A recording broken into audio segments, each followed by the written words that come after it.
السلام عليكم ورحمة الله وبركاته.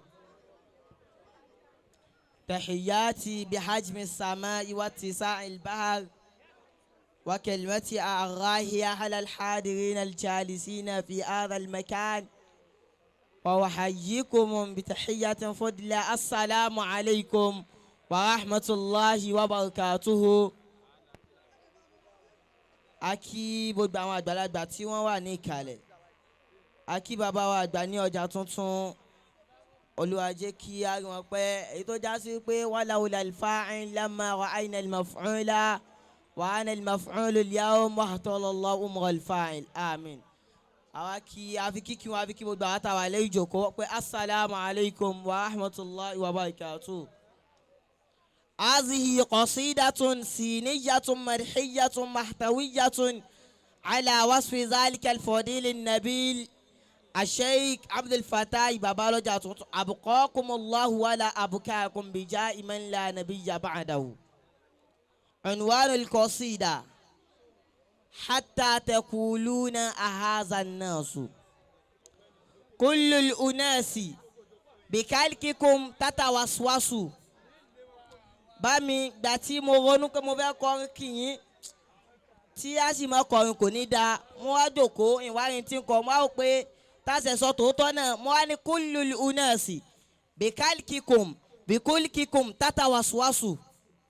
Gbogbo àwọn ọmọ ènìyàn pẹ̀lú tọ́lọ́ ń ṣe dáyídá tatawaswasu, wọ́n sì ń ṣe òyìnbó pé sọ́mọ ènìyàn sí rẹ́ títí hatta taquluna ahaza nasu.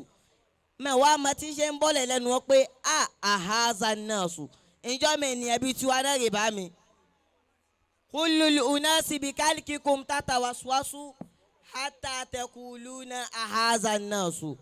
Innal amira amirukum wa amiruna. Mo máa fi kẹ́límà amiru sí ni dáadáa, ẹsẹ̀ mẹ́ta mo ti lò. Mo fẹ́ jẹ́ kálukú mọ̀ tí a bá ní àmírù yàtọ̀ sí ra wọn, àmírù yàtọ̀ bá lọ́rin ló ti wá.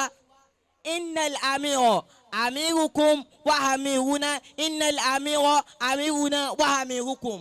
Ẹ gbà bẹ́ẹ̀, àmírù tá à ń sọ ìbàbá àdàlọ́jà tuntun, àmírù gbogbo wa ni àmírù tiwa náà sì ni. Àwa lé náà tá a já ara lé náà, àwa náà gbàgbẹ́ pàmìrù wa ni. Akrim bihi qawmin wala tatajassasu. Ẹ pọ́n wọn lé, ẹ fún wọn níwọ̀ wọn. La tataja sasu, ẹ má ṣe pé ẹ wọ́n ṣe discrimination ké. La tataja sasu, ẹ má ṣe orí òyì, ẹ gbà fún wọn. Amiru wa ni mo ní antal amiru wa kulluna ma'murun. Amiru wa rèé o, ẹ gbé sójú wọn. Wa kulluna ma'murun, àwọn ọmọ ń pa wá láṣẹ o, ìtọ́ba ní tá ṣe láṣẹ. Asin bihi umamin wala tata asasu. Ẹ pé tàdá sàṣù àti wàhálà tà sàṣù méjèèjì ọlọ́run ní Kùránì lẹ́ẹ̀kan náà. Mo wá lo méjèèjì. Muhammad fi kẹ́límà sìn parí ni. Ó gbé sí òun lè láti rí Muhammad fi parí ni. Bámi wàláhì tó bẹ́ẹ̀. Tábà ní táwọn kàtà ṣe wàláhì àlè kàtàn. Mo ní káàdàlì amiru, ó pẹ́lẹ̀ kẹta tí ti ń lórí. Káàdàlì amiru bi an yakuna amiran. Sori bàbá wa mi ò mọ̀ ti ṣàbàbù yìí. Káàdàlì amiru bi an yakuna amiran. Ó tó ó sì tọ́ tí ó já sí pé mẹ́jọ ọba gbogbo wa. Amiru méjèèjì kẹ́límà méjèèjì yàtọ̀. Tábà ní amiru bàbá wa nù ní tán fi wọ́n jẹ nù. Amiran ni ọba, ó tó tí bàbá wa tí wọ́n jẹ́ kí ni tán jẹ́ ọba. Mo wá ní asin hakon fadunaka innahu ibulisu. Bámi ẹni tó bá ní òun fẹ́ jáde pé òun náà ń jẹ́ okọ̀ tẹ̀ ń jẹ́. Àti màá yí sí bàbá lọ́jà àwọn tọ̀yìn kọ́ lọ sí ọ̀wá yín bẹ́ẹ̀, Ọlọ́run ló sọ yín bẹ́ẹ̀. Ẹni tó bá lóun náà jáde pé òun náà fẹ́ máa jẹ́ bàbá lọ́jà tuntun, wàláhì tàláhì innahu ìbùlísù ni ọmọlẹ́yìn ìbùlísù ni. Mo ní kullu habibika inda rabbi rahimun. Gbogbo ẹni tí bá nífẹ̀ẹ́ yín tó bá ṣe nífẹ̀ẹ́ yín náà bẹ́ẹ̀ náà ni ó ti di ẹnì kẹ́ lọ́dọ̀ Ọlọ́run ọba. Mo ní kullu aduwika inda rabbi ashwasu. Gbogbo ẹni tó bá lóun bínú yín lọ́dọ̀ Ọlọ́run ọba, wàláhì eléyìí burúkú ni. Ọlọ́run bínú sí ti máa ṣe ń bínú sí. Mo ní táyà kulubul majyitina bi wa'azikum, táyà kulubul majyitina bi wa'azikum.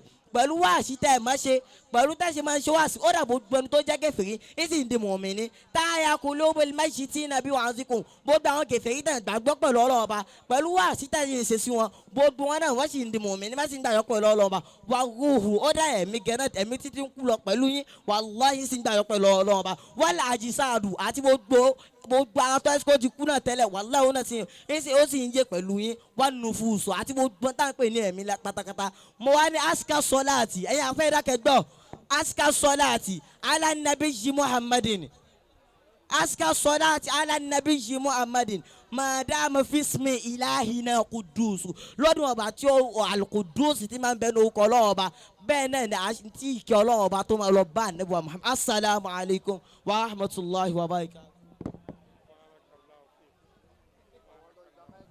Wa alaikum salam wa rahmatulahi wa barakatuh. Eléyìí dé kó bá Yorùbá náà Muhammad kí ni mi dùn.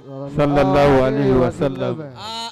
Inú mi ti dùn. Ara mi ti yá mo dúpẹ́ o. Mo dúpẹ́. Kékeré tí mo ké lára Ádámù ló ti wáyé. Allah. Ìtàkùn tó sógbá sẹ́bọ̀n náà ló ṣèlégédé. Ádámù ti kú ẹ̀jẹ̀ Mùdírù ó ṣèjọba. Ádámù ti kú ẹ̀jẹ̀ Mùdírù ó ṣèjọba. Allah inú mi ti dùn ara mi ti yá mo dúpẹ́. Pé kéwù tí mo ké Ádámù ló ti wáyé. Ìtàkùn tó sọgbà sẹ́bọ̀n náà ló ṣèlégédé. Ádámù ti kú ẹ̀jẹ̀ Mùdírù ó ṣèjọba. Ádámù ti kú ẹ̀jẹ̀ Mùdírù ó ṣèjọba. Ádámù tàná Onítòní kò rújú Allah.